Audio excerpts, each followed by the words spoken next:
Mr. Speaker, Mr. Romero, for the purpose? does Jim yield for questions? Gentleman yield for questions? Yes. Gentleman yields for questions. Chairman Hunter, I'm a little troubled. I've never heard anyone say in this body, and you've certainly been here longer than I have, but for you to say that you're not required to have hearings, I understand that may be a fact, but I don't understand that to be Texan. I don't understand that to be something that we would not welcome opinions of the public. And yet we did hold 3 public hearings. So with all due respect, Mr. Chairman, when you say that this was just you and the lawyers, what would you tell any Texan? Because I believe every person that testified under oath. Is that correct? That I don't know. I hope they did. Well, if they registered to testify before any committee in this House, they do have to register under oath that what they say is true and correct. Is that correct? I follow the House rules like you, but you're asking me a personal question.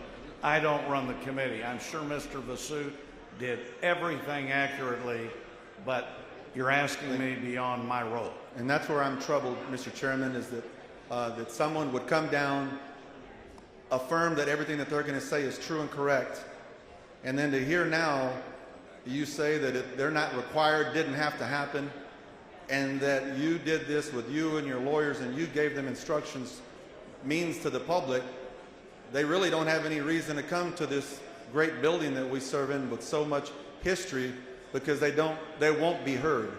But I 100% disagree, and I get the right to respond. Number one, I 100% disagree with you. Number two, and you're not going to like this, but for 18 days, things could have happened. You all chose to walk out. To me, you damaged the process. You kept people away. You kept work from being done. Don't use that as an excuse to belabor this bill. 2, legally, and I'm talking legally, we didn't have to do hearings.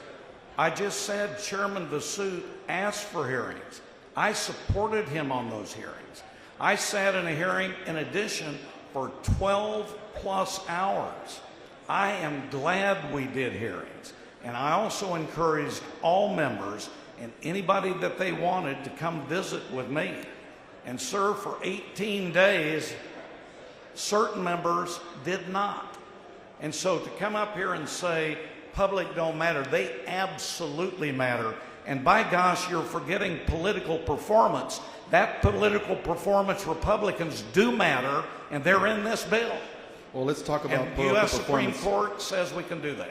Let's talk. I'm going to ask you a series of questions. As you know, the population growth in Texas has been, over the last 20 years, has been almost half of that has been Latino population growth. So, Mr. Chairman, did you do any analysis or review whether voting is racially polarized in Texas before, during, or after the drawing of this map? And if you did, can you tell me what districts of the new maps are located in areas where racially polarized voting exists? Representative, I'm going to give you the answer that I gave in committee, so I'm consistent. 1, I work with counsel, just like your opposition groups are working with counsel against this plan. So you never asked counsel? Well, let me finish. So counsel told me that they had checked everything legally, did everything analytically, and absolutely assured me this bill is proper form and legal. So if the polarization that you're asking about, I'm certain that they did all that analysis, but I relied on them. I don't have the specific knowledge. So you're certain? That makes me feel comfortable that you might have directed them to include racially polarized voting. So what analysis of Latino voter preferences did you conduct before drafting any of the districts in this plan? So what I just said is I asked counsel to look at increasing political performance and to follow all rules, regulations, laws to make sure that what was proposed was legal and proper. Do What you- they did specifically, I don't know. So do you agree that racially polarized voting exists in Texas?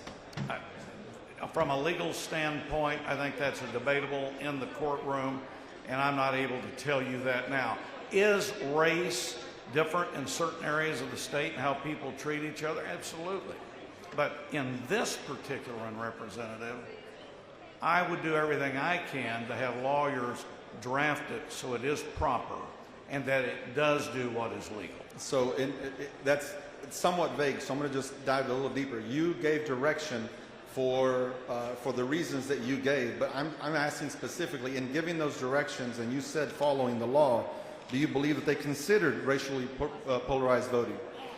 Do I have personal knowledge? The answer is no. Do I believe that they checked every box, checked every law? The answer is yes. I have huge respect for the lawyers. Mr. Chairman, does the Federal Voting Rights Act require the creation of any Latino majority congressional districts in Texas? I do know that when you talk about coalition districts, which That's not my question, Mr. Chairman. Yes, With all it due is. respect. Yes, it is. Disrespect, you're not letting me answer. I don't agree with your question. You said a mandate on Hispanic. That does impact coalition districts. It does impact the issue of majority. And the Fifth Circuit in Petaway says you're wrong. Now, number two, is there a specific requirement? 4 out of the 5 brand new congressional are Hispanic. 4 of the 5 are Hispanic majority. Mr. Chairman, does the But voting... if there's a requirement, I'd have to ask counsel.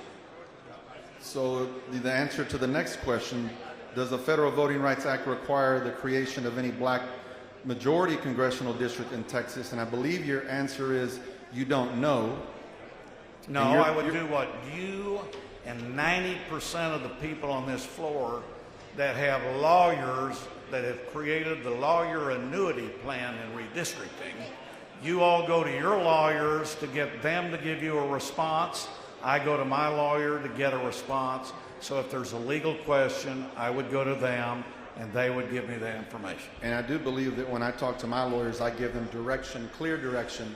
I don't say follow all the laws, especially given when we're talking about the population growth, the growth of our state, and where it's come from. Mr. But Chairman, I disagree now, sir. That wasn't a question. No, well, you're not supposed to make statements. You make a statement, I get to respond. You just said you don't tell them to follow all the laws. I absolutely do. I Okay. tell them to follow all the laws. Mr. Chairman, are you aware of any additional DOJ communications to the state of Texas through the governor's office, AG's office, or otherwise regarding unlawfulness of the current congressional map? I am aware through the committee process that there was a Department of Justice letter. I've had no communication with Department of Justice. I have no communication with the governor's office about that. I've had no communication with anybody about that except general members in the committee process. Mr. Chairman, are you aware if the DOJ has threatened any enforcement proceeding or action since the initial DOJ letter to Governor Abbott? I have no specific knowledge on that. Mr. Chairman, do you believe that in the Dallas-Fort Worth region where I'm from, that there should have been a Latino majority district created? And do you realize that there is no Latino majority district in Tarrant County? Well, there is in the North Texas area. But if you're trying to split it up, for example, Houston, are you talking about under the new 5? Thank you, Mr. If you're talking Mr. about under Speaker. the new 5, it's Houston, Valley South, Dallas area is a brand new district, Coast South, San Antonio. So those were the areas that the new 5 are, if that's what you meant to ask. Thank you, Mr. Chairman.